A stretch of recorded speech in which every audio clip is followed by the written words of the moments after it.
Bonjour, voici une mise à jour sur le pétrole. Alors, on avait lors de la précédente vidéo établi donc des points et je vous avais dit attention à l'évitement de moyenne mobile. C'est un mouvement qui est très puissant et lorsqu'on évite des croisements, on a un mouvement puissant dans le sens opposé et c'est ce qui s'est passé. Donc nous avons cassé la fourchette d'Andrews par le bas. Alors maintenant que celle-ci n'a plus de valeur, je vais supprimer à la fois ma fourchette d'Andrews, mais également mes retracements Fibonacci, et je vais utiliser mes outils des dessins de la plateforme de CMC pour me tracer un canal de tendance. Alors ce canal-là, je vais essayer d'être au plus juste possible. Vous voyez, on arrive à définir un canal de travail sur le pétrole. Actuellement, on a un énorme support ici, et ça, je vais faire un zoom arrière pour vous le montrer. Ce cours-là, ça remonte à plusieurs années puisque ça remonte en 2008 où il y a eu ce choc ici. On a eu ce choc, une descente quasiment à la verticale et on est en train de le tester. Voilà, donc ça c'est très important. Si on venait à l'enfoncer, c'est-à-dire les 36,14, c'est un point important. Alors il peut être testé, bien évidemment, il a déjà été testé, il a été rattrapé, mais on l'affaiblit. Et au plus on affaiblit un support, au plus il se fragilise pour continuer une descente. Donc attention à ce support-là, si vous le tradez, il faut mettre des stops rapidement parce que ça pourrait dégénérer.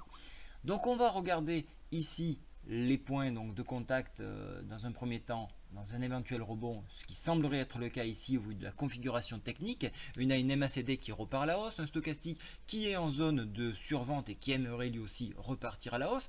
Donc là, on a des arguments pour éventuellement remonter. On voit également une zone de travail ici, une zone de congestion. On est en train de consolider le fameux support de 2008. Donc ça peut là aussi nous donner une possible impulsion haussière.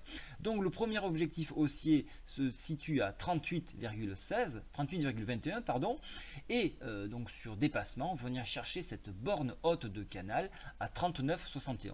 Sur débordement, on ira chercher ici le haut là, des 42,72.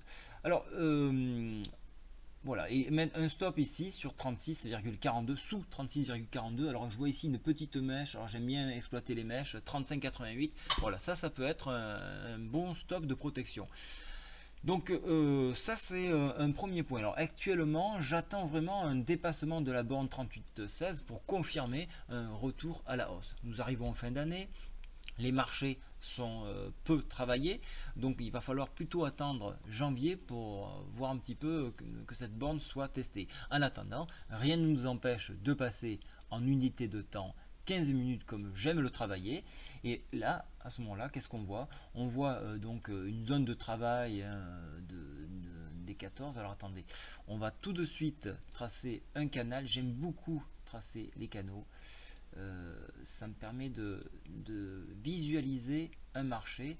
Voilà, donc là bon, on n'a pas vraiment quelque chose de bien clair, mais toutefois c'est quand même intéressant. On voit qu'on est en train de remonter un petit peu, mais au niveau de la MACD et stochastique, on a plus un sens baissier en train de se matérialiser. Donc attention à ce support, encore une fois, le support 2008.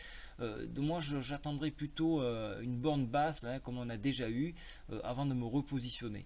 Pour l'instant en UT15 c'est pas clair, on a plutôt un sens baissier qui se dessine, alors qu'en journalier ça semblerait vouloir se retourner. Et si je passe en hebdomadaire, parce qu'il ne faut pas l'oublier, on a toujours un signal baissier. Même si on est au ras des pâquerettes sur le stochastique, ça ne veut pas dire qu'on va se retourner. On fait la réintégration ici de la Bollinger, mais on a une Bollinger qui s'écarte, donc un retour à la volatilité, et donc on peut encore élargir. On n'a pas une Bollinger qui commence à s'écraser sur elle-même.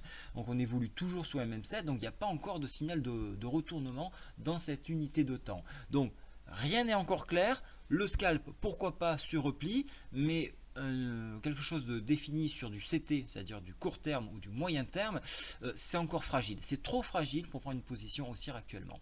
Donc profitez de ces petits mouvements, de ces hésitations pour travailler en scalp. Voilà un petit peu ce qu'on peut dire sur donc le pétrole brut, donc le Brent. Allez, bonne journée, et je souhaite par la même occasion, puisque ça sera la dernière vidéo, je vous souhaite un très bon réveillon. Au revoir.